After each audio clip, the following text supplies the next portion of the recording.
चलिए शुरू करते हैं। 12 और चैप्टर है linear programming problem.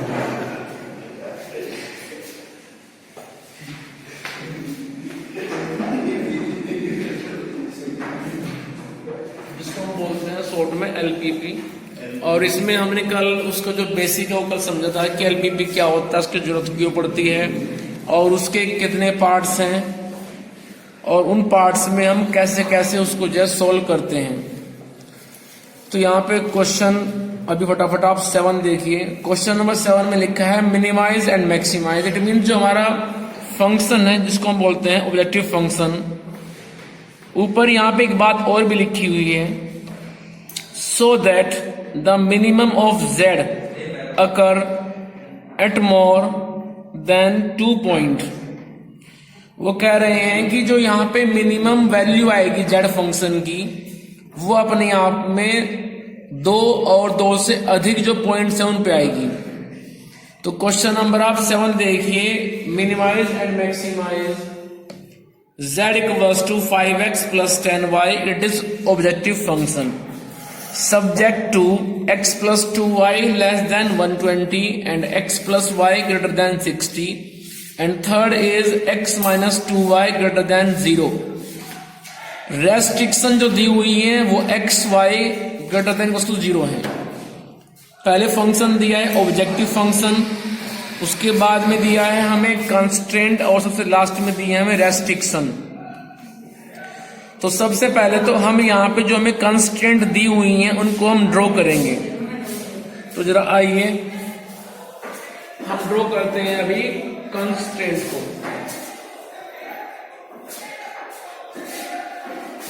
Question number 7, constraint यहाँ पे दी हुई है कि x प्लस 2y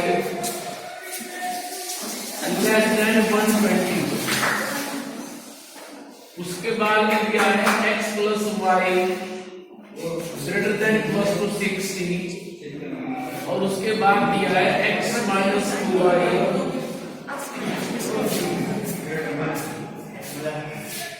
बीच में बात नहीं करनी है। So we have these 3 constraint. तो सबसे पहले हम क्या करेंगे, इनको कन्वर्ट करेंगे हम in the form of equation. We have to convert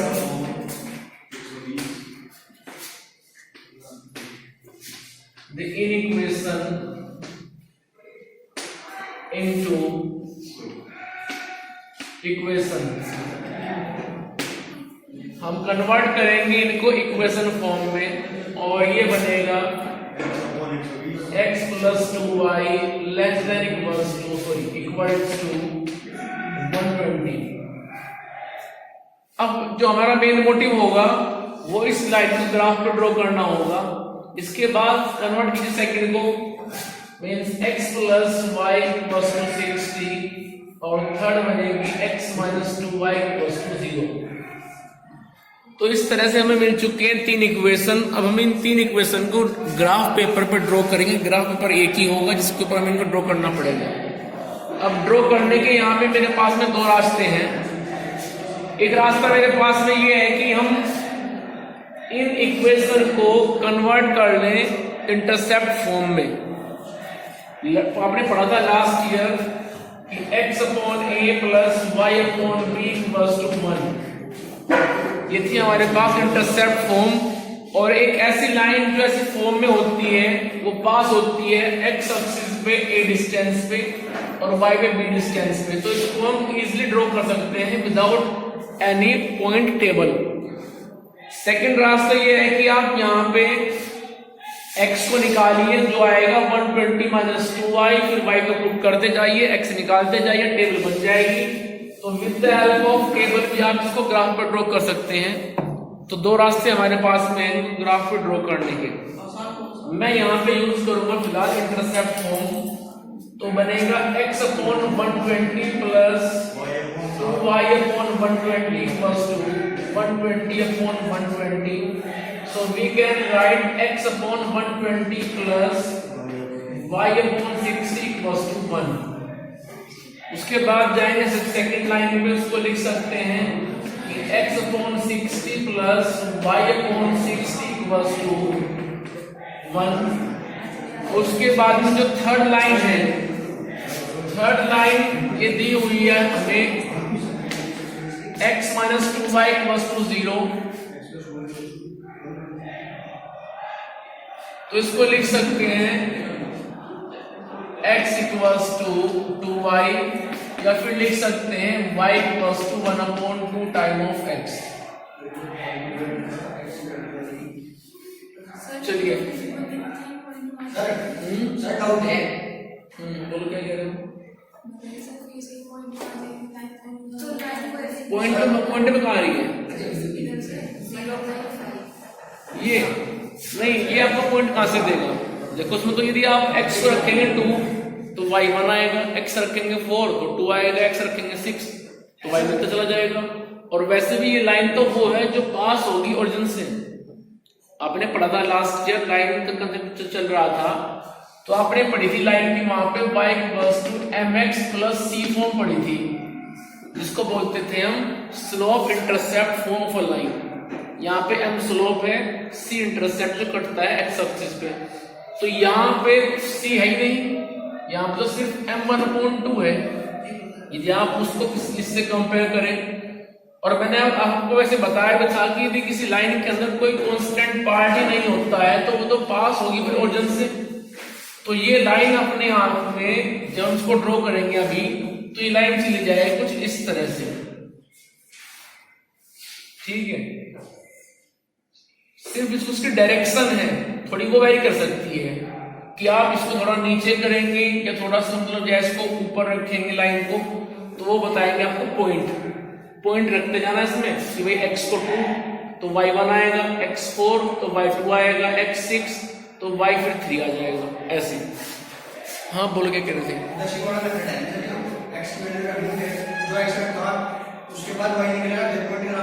हाँ, लेकिन कई बार क्या होता है कि आपके पास में इक्वेशन यहाँ से 3 दी हुई है, हो सकता है कि 4 मिल जाए।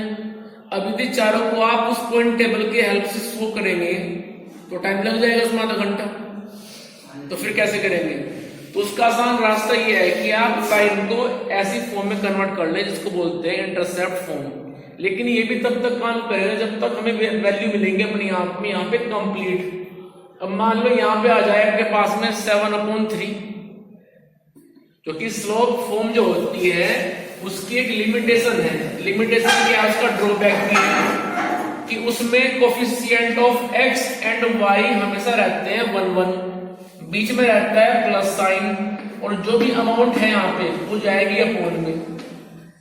मान लो कहीं पे ऐसा लिखा हुआ है कि 2x/7 और 3y/10 इक्वल्स टू 1, तो पहले इसको चेंज करना पड़ेगा इस तरह से कि x/7/2 plus y/10/3 equals to 1। अब इसमें समस्या ये होगी कि x के नीचे दिया हुआ है 7/2, ये तो हो गया 3.5, कर लेंगे आप आराम से। लेकिन 10/3 कहां पे रिप्रेजेंट करोगे? 10/3 तो अपने आप में होता है 3.3333 चलता रहता है। इट मींस आपको यही नहीं पता है कि एक्चुअल में जाना कहां पे, ये पॉइंट कहां हो, पता ही नहीं है। तो ये इसका ड्रॉबैक भी है। तो देख लेना एग्जाम में क्वेश्चन करते वक्त, यदि ये अपने आप में सही आ रहे हैं जिनको आप रिप्रेजेंट कर सके, तब तो ये आसान रास्ता है, आप एकदम से पहुंच जाएंगे। क्योंकि ये देते हैं आपको x एक्सिस पे पॉइंट और y पे पॉइंट। जैसे x पे 120 है, y पे 60 है इस फर्स्ट के लिए, सेकंड के लिए x पे 60 है, y पे 60 है। क्लियर? तो ये अपने आप में आसान रास्ता है, आप जल्दी कर लोगे। लेकिन तब तक जब तक वैल्यू मिल रही है कंप्लीट, जिसको आप रिप्रेजेंट कर सके ग्राफ के ऊपर। यदि वैल्यू मिल रही है फ्रैक्शन में और मिल रही है नॉन टर्मिनेटिंग, जो कभी टर्मिनेटिंग नहीं होंगी, जैसे 10/9, तो फिर कोई फायदा नहीं है, फिर आप चलेंगे पॉइंट टेबल की हेल्प से। ठीक है, चलिए अब इसको ग्राफ पे करना है रिप्रेजेंट, वो करते हैं हम। तो आओ जरा, मेरे पास में अब देखो यहां पे पॉइंट आ गया x एक्सिस पे 120, y पे आ गया है 60 अब 120 में यदि मैं 10 के बराबर एक स्क्वायर बॉक्स भी लूं तो मुझे चाहिएंगे 12 स्क्वायर, ठीक है, ग्राफ के ऊपर, और y पे चाहिएंगे मुझे कितना 6। चलिए तो ऐसे चलना पड़ेगा। प्रॉब्लम आकर के होगी इस लाइन में कि फिर इसे कैसे करेंगे, इसका देखेंगे बाद में। आओ जरा, तो मैं यहां पे ऐसे कर लेता हूं कि 1 2 3 4, और छोटा करना पड़ेगा गैप, 1 2 3 4 5 6 7 8 9 10, और ऐसे लेंगे y एक्सिस पे।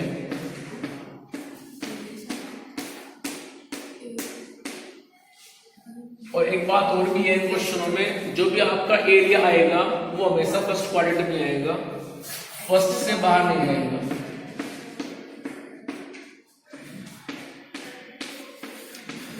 चलिए चलते हैं पहले फर्स्ट पे, x पे 120, तो हम जाएंगे क्योंकि एक स्क्वायर बॉक्स 10 के बराबर है तो जरूरत पड़ेगी हम यहाँ पे 12 की। 1 2 3 4 5 6 7 8 9 10 11, और ये हो गया अपने आप में 12। तो लाइन यहां से जा रही है इस पॉइंट से, और y पे जाएगी वो 6, 1 2 3 4 5 6, तो इन दोनों से आप लाइन को पास करा देंगे। और इसके ऊपर इसका नाम लिख देंगे आप। ये लाइन हमारे पास में थी x + 2y लेस देन 120। अब चलते हैं सेकंड लाइन पे, वो जा रही है x पे 60, इट मींस 10 20 30 40 50 60, तो यहां पे आ गया। उसके बाद y पे 60, 1 2 3 4 5 6 यहां से, तो ये चली गई। और इसके ऊपर लिख देंगे आप इसका नाम, वो है x + y > 60। चलिए अब मैं बात करता हूं इस लाइन की जो मेरे पास में ये है। अब इसको ड्रॉ करने के लिए इसको जाना तो यहीं से ही है, ठीक है।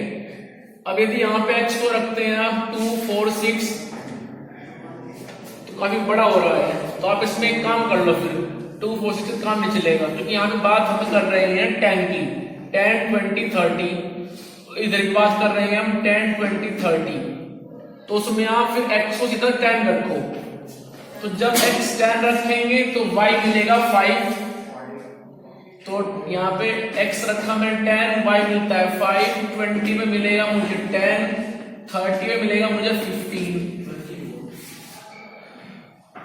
अब जब मेरे पास में x 10 है, y 5 है, तो यहां पे होगा ये 5 हाफ में। उसके बाद 20 पे जाना है 10, 20 पे 10 ये हो जाएगा, 30 पे जाना है 15, तो कुल मिलाकर के ये ऐसे जाएगी लाइन।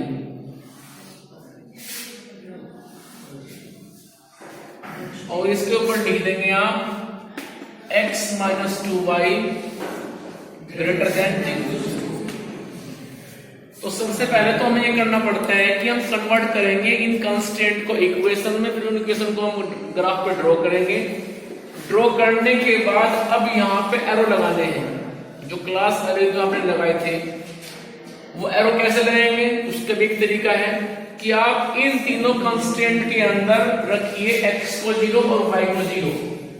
कंडीशन यदि ट्रू आई तो आप चलेंगे लाइन से ओरिजिन की तरफ, और कंडीशन यदि फॉल्स आई तो आप चलेंगे लाइन से ओरिजिन से दूर, जिधर ओरिजिन नहीं होता है। क्योंकि जैसे आपने लाइन ड्रॉ किया है ग्राफ के ऊपर, तो ये पार्ट 2 में डिवाइड हो गया, एक लाइन से उधर, एक लाइन से इधर। तो प्रॉब्लम ये आती है कि हमें किधर चलना है, तो बताएगा हमें ओरिजिन। तो हम यहाँ पे रखेंगे x को 0 y को 0, फिर x 0 y 0। तो जब यहाँ रखेंगे 0 तो आएगा 0 लेस देन 120, मींस सही आ रहा है, कंडीशन ट्रू है, क्योंकि 0 कम होता है 120 से। तो ये जो लाइन है मेरे पास में, इसमें लगेंगे एरो ओरिजिन की तरफ। इक्वल पे ध्यान नहीं देना। तो इस तरह से मैंने इस लाइन से नीचे एरो लगा दिए। उसके बाद चलते हैं सेकंड लाइन पे, यहाँ पे रखते हैं 0 0। तो कंडीशन बन रही है 0 ग्रेटर देन 60, तो ये अपने आप में आ गया फॉल्स। तो जब ये फॉल्स आ गया है तो आप चलेंगे इस लाइन से ऊपर की तरफ, तो ऐसे लग जाएंगे एरो।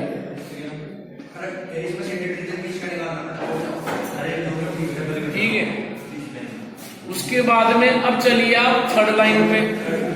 अब जब आते हैं थर्ड लाइन पे, इसमें रखते हैं x को 0 y को 0, तो यहां पे आ रहा है 0 ग्रेटर देन इक्वल्स टू 0। तो जरा इस बात को समझिए। बता तो रहा हूं मैं, जब आपको कोई कांस्टेंट पार्ट किसी इक्वेशन में ना मिले तो वहां पे क्या करना है आपको, आप वहां से निकालिए हमेशा y की वैल्यू। अब वहां पे हो सकता है कि y less than equals to xi और y greater than equals to xi, तो कंडीशन वहां बनेगी।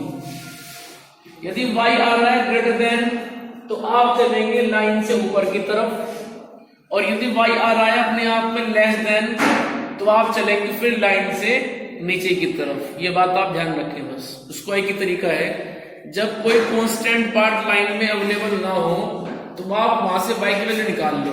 जैसे कि अभी यदि मैं y निकालता हूं यहां से, तो 2y उधर जाएगा, तो यहां से मुझे मिलेगा कि 2y less than equals to x, और इसको मैं ऐसे लिख सकता हूं फिर y less than equals to x upon 2। तो y यहाँ पे लेस देन है x अपॉन 2 से, तो हम ले लेंगे फिर लाइन से नीचे वाला एरिया। लेकिन मान लो बाय द वे यहाँ पे होता y greater than equals to x upon 2, तो फिर लेते हैं हम लाइन से ऊपर का एरिया। तो अभी लाइन जा रही है ऐसे, तो हम ले लेंगे लाइन से नीचे वाला एरिया और लगा देंगे एरो इस तरह।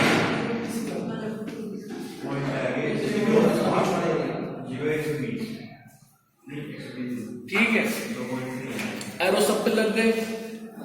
लास्ट की बात समझ में आई? आपको जो भी इक्वेशन मिलेगी इस तरह की, आप उस इक्वेशन से निकाल लीजिए y की वैल्यू। ठीक है, नहीं इसमें तो लग जाएंगे नीचे की तरफ, तो आगे के लिए बता रहा हूं ना, आगे मिलेंगे लाइन बात नहीं। तो सबसे पहले आप तो ऐसी कंसेप्ट मिलेंगी, आप उनसे निकालेंगे y की वैल्यू। यदि y की वैल्यू यहाँ पे आती है लेस देन, तो लेंगे आप लाइन से नीचे वाला एरिया, और यदि y की वैल्यू आती है ग्रेटर देन, तो लेंगे आप लाइन से ऊपर का एरिया। फिलहाल जो y की वैल्यू है वहां पे सोल्व करने के बाद वो आ रही है less than equals to x upon 2, तो मैंने इस लाइन से नीचे का जो एरिया है उस पे एरो बना दिए हैं। ठीक है, लास्ट में यहाँ पे 2 बातें और भी लिखी हुई हैं बुक के अंदर, जो ध्यान से देखिए। उन्होंने लिखा है x greater than equals to 0 और y greater than equals to 0, तो इनको भी रिप्रेजेंट करो। जब x 0 0 से बड़ा है तो लगाएंगे आप x एक्सिस पे ऊपर की तरफ एरो, और जब y 0 0 से बड़ा है तो लगाएंगे आप y एक्सिस पे एरो। अब वो एरिया ढूंढ लीजिए जिसमें सभी साइड एरोस को दे रही है। ठीक है, तो इसमें एरिया हो जाएगा फिर ये।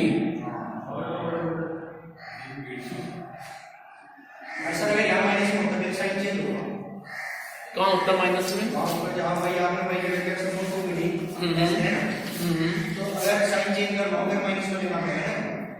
नहीं, आपने पढ़ा था लास्ट टाइम इक्वलिटी में, यदि इसको आप माइनस से मल्टीप्लाई करोगे then equality will be change. तो मैंने इसमें क्या किया है, मैंने यहाँ माइनस से मल्टीप्लाई नहीं की, मैंने सिर्फ ट्रांसफर किया 2y को उधर, ऑटोमेटिक पॉजिटिव हो गया। क्योंकि यहाँ पे सिर्फ एक रूल काम करता है, वो रूल होता है केवल ट्रांसफर करने का। ट्रांसफर करने का रूल इक्वेशन में और इन इक्वेशन में सेम रहता है, लेकिन जब यहाँ पे आप माइनस से मल्टीप्लाई करोगे और डिवाइड करोगे तो इनइक्वालिटी बदल जाती है। हाँ, फिर उल्टा पहुंच जाता। इसको आप सोल्व करना ही है तो ऐसे भी कर सकते हो कि -2y ग्रेटर देन -x। अब कर दो आप दोनों तरफ डिवाइड -2 से, तो y आ जाएगा तरह से जब डिवाइड करेंगे -2 से इधर और -2 से इधर, इसको बदलना पड़ेगा फिर। तो आप ऐसे कर लो या फिर y को उधर ले जाकर के तब कर लो, आपकी मर्जी है। मतलब ये है कि आपको उससे निकालना पड़ेगा कि y लेस देन है या y ग्रेटर देन है। लेस देन है तो लाइन से नीचे और ग्रेटर देन है तो लाइन से ऊपर एरो लगा देना। क्योंकि जो बाद के क्वेश्चन दिए हैं ना, ये 7, 8, 9, 10, इन चारों क्वेश्चनों में आपको ऐसी कांस्टेंट जरूर मिलेगी जिसमें कोई भी कांस्टेंट पार्ट नहीं होगा, ठीक है। इसलिए चारों क्वेश्चन अलग कैटेगरी में नीचे नीचे डाल दिए गए हैं। एक मिनट, हाँ बोलो क्या करें। एक्स वाई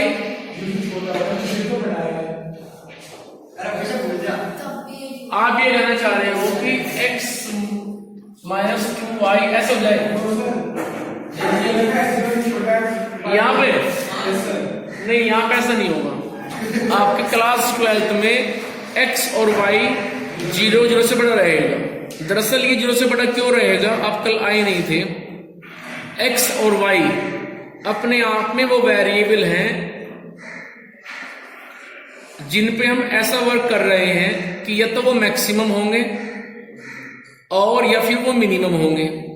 दरअसल जो एलपीपी है ये डील करती है बिजनेस में।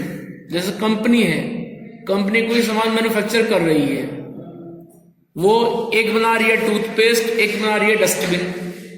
तो टूथपेस्ट को हम x एज्यूम कर लेंगे, डस्टबिन को हम y एज्यूम कर लेंगे। तो जो ये एक्स वाई है ये वेरिएबल के साथ साथ अपने आप में बनने वाला एक आइटम है। अब आइटम ये तो बनेगा कंपनी में, या नहीं बनेगा। ऐसा ना कंपनी ने बनाई है -120 टूथपेस्ट, ठीक है। तो बेसिकली एक्स वाई अपने आप में प्रोडक्शन है, या फिर ये अपने आप में खर्च है, या फिर अपने आप में ये प्रॉफिट है, इनकम है, ठीक है, वो है ये अपने आप में। तो एक्स वाई हमेशा आपके यहाँ पे एलपीपी यहीं पे नहीं, जब आगे चलोगे एलपीपी अपने आप में एक बुक बन जाएगी जब 12 से निकलोगे, तो वहां पे भी एक्स वाई ग्रेटर देन 0 ही रहेंगे हमेशा। चलिए, तो क्वेश्चन नंबर 7 में अब हाँ सुनो, अभी ये क्वेश्चन फिनिश नहीं हुआ है। अब यहाँ पे आपने जो कॉमन एरिया निकाला है ये मेरे पास आ चुका है, वो रीजन जहां पे हमें अब वर्क करना है। तो अब आपकी ड्यूटी ये है, पहले आपने लाइन को ड्रॉ किया, फिर आपने कॉमन एरिया निकाल लिया। अब आप निकालेंगे इस एरिया के कॉर्नर पॉइंट। ये मेरे पास में पॉइंट, ये निकालना पड़ेगा, ये निकालना पड़ेगा, फिर ये पॉइंट निकालना पड़ेगा, फिर ये निकालना पड़ेगा। तो 4 पॉइंट को निकालना पड़ेगा। 4 में से हमें 2 तो मिल जाएंगे इजिली, ये और ये, क्योंकि ये पॉइंट बनेगा मेरे पास में 120,0 और ये पॉइंट बनेगा मेरे पास में 60,0। अब रही बात इन पॉइंट की, तो ये पॉइंट है intersection point of this line with this. तो इन दोनों लाइन को आप सोल्व करेंगे with the help of elimination method और निकालेंगे इस पॉइंट की वैल्यू अपने आप। उसके बाद इस पॉइंट को निकालो, कैसे? इस लाइन को और इस लाइन को सोल्व करो, मेथड विल बी एलिमिनेशन। तो जब ये दोनों पॉइंट निकल जाएंगे उसके बाद आप बनाओगे टेबल। उस टेबल में यहां पे लिखे जाएंगे कॉर्नर पॉइंट, वो 4 पॉइंट यहां पे आ जाएंगे, ठीक है। 2 पता है, 2 आप निकालेंगे अपने यहां। उसके बाद जो जेड फंक्शन था, उस जेड फंक्शन को आप लिखेंगे। जेड फंक्शन क्वेश्चन में क्या दिया हुआ है? 5x + 10y, तो वो लिख देंगे आप यहाँ पे कि 5x + 10y। उसके बाद जो ये पॉइंट आएंगे इनमें से x और y की वैल्यू आप यहाँ पे रखते जाएंगे, z को निकालते चले जाएंगे जितना भी आएगा, ठीक है। अब इन 4 वैल्यूज में से आपको देखना है कि मिनिमम कहां पे है और मैक्सिमम कहां पे है, वही आपका आंसर बनेगा। जैसे आप एग्जाम्पल में देख सकते हैं, पीछे जरा आइए, हाँ उसी में तो आता है 5 नंबर में। जैसे आप देखिए example number 3 page number 511, example 3 देख लो पेज नंबर 511। इन्होंने पॉइंट टेबल बनाई, और इसमें लिखा है एक तरफ कॉर्नर पॉइंट, एक तरफ लिखा है कोरस्पॉन्डिंग वैल्यू ऑफ जेड। तो पॉइंट को उठा के जेड के अंदर रखा, मिनिमम आ रहा है 60 और मैक्सिमम आ रहा है 180 आ रहा है 2 पॉइंट पे सी और डी पे। तो इनका आंसर हो जाएगा, हम लिखेंगे बाद में, minimum value of Z is 60 at the point of 55 and maximum value 180 is occur at the 2 points C and D which is 15, 15 and 0, 20। यही बात टेबल के नीचे लिखी हुई है। We now find the minimum and maximum value of Z from the table। We find that minimum value of Z is 60 at the point 55। उसके नीचे लिखा है फिर the maximum value of Z on the feasible region occur at 2 corner points C and D and it is 180 in each case। Clear? चलिए आगे। इसके बाद देखिए आप 7 के बाद में क्वेश्चन नंबर 8। क्वेश्चन नंबर जो 8 है, इसमें पहले फंक्शन दिया है, उसके बाद दिए 3 कंस्ट्रेंट। तो इन कंस्ट्रेंट को आप कन्वर्ट करेंगे इंटरसेप्ट फॉर्म में। तो जो पहले और लास्ट दी हुई है ये हो जाएंगे कन्वर्ट। कैसे? जब आप लिखेंगे फर्स्ट को इंटरसेप्ट फॉर्म में तो ये बनेगी x/100 plus y/50 equals to 1। और थर्ड जो कंस्ट्रेंट है वो बनेगी x/100 plus y/200 equals to 1। तो इसको तो आप ऐसे, जैसे मैंने यहाँ पे क्वेश्चन किया था, ये अभी एग्जाम क्वेश्चन नंबर 7 ऐसे कर लेंगे और ले लेना एक स्क्वायर बॉक्स को 10 के बराबर। अब रही बात जो कंस्टेंट दी हुई है बीच में 2x minus y less than equals to 0। तो इसे कैसे करेंगे आप solve? 2x minus y less than 0, 2x minus y less than 0। तो यहां से निकाल लेंगे आप y की वैल्यू और ये आएगा y greater than equals to 2x।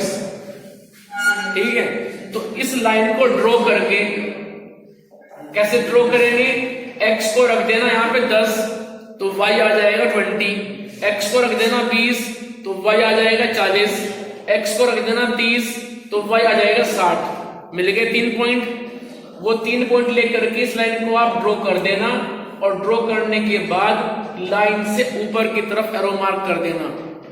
Arrow mark करने के बाद लाइन से ऊपर आप ये चेक कर लेना कौन सा एरिया हमारे पास में कॉमन एरिया है जिसमें उसकी सभी साइड से एरो कंट्रीब्यूट कर रहे हैं।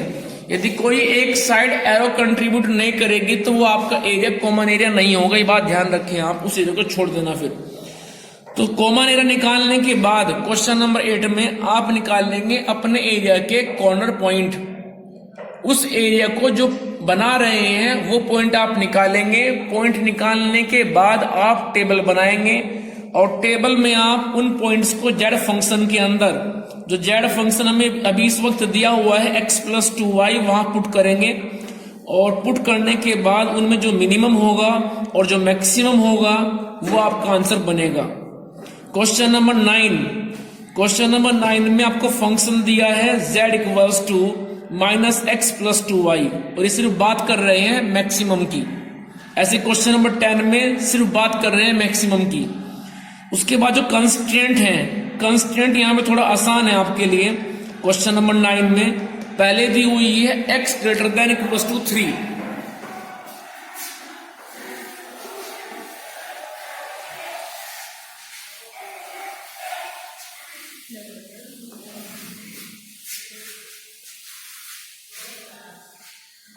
यहाँ पे जो फर्स्ट कंस्ट्रेंट दी हुई है वो दी हुई है x greater than equals to 3। तो इसको कैसे ड्रॉ करेंगे? जब कन्वर्ट करेंगे इसको इक्वेशन फॉर्म में तो ये आ जाएगी x इक्वल्स टू 3। तो x इक्वल्स टू 3 एक ऐसी लाइन होगी जो ओरिजिन से 3 डिस्टेंस पे y एक्सिस के पैरेलल जाएगी। ठीक है, तो ऐसे आ जाएगी ये x इक्वल्स टू 3। उसके बाद इसमें सेकंड दी हुई है x प्लस वाई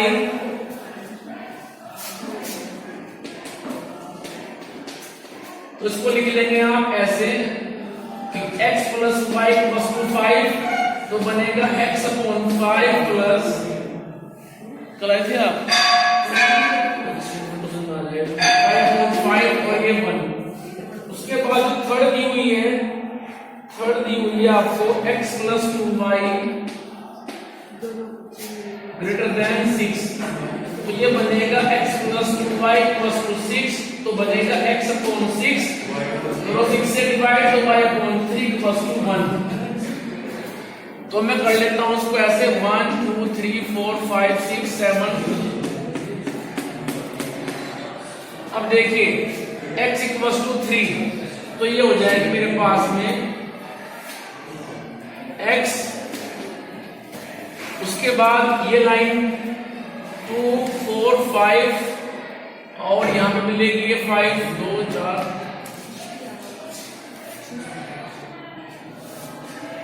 तो इसके ऊपर लिख देंगे आप इसका नाम x + y > 5।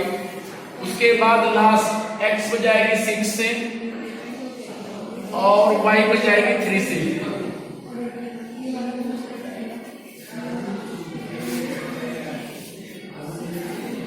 ठीक है, इसके ऊपर आप इसका नाम लिख देंगे। तो ये हो गई x + 2y > 6। अब यहां पे देखना पड़ेगा हमें कॉमन एरिया। रखिए यहां पे x को 0, तो 0 > 3 कंडीशन बन गई फॉल्स, क्योंकि 0 कभी 3 से बड़ा नहीं होता है। तो ये लाइन क्या करेगी, इधर तो ओरिजिन है तो मूव नहीं करेगी मूव ओरिजिन से दूर की तरफ। तो लाइन पे एरो लगाएंगे ओरिजिन से दूर। उसके बाद में इस लाइन पे आए, रखो x को 0 y को 0, तो 0 आ रहा है > 6, कंडीशन बन रही है फॉल्स। तो एरो लगाएंगे लाइन पे ऊपर की तरफ, क्योंकि नीचे ओरिजिन है। हम ओरिजिन पे तब जाएंगे जब कंडीशन होती है ट्रू, फॉल्स पे जाएंगे ओरिजिन से दूर की तरफ।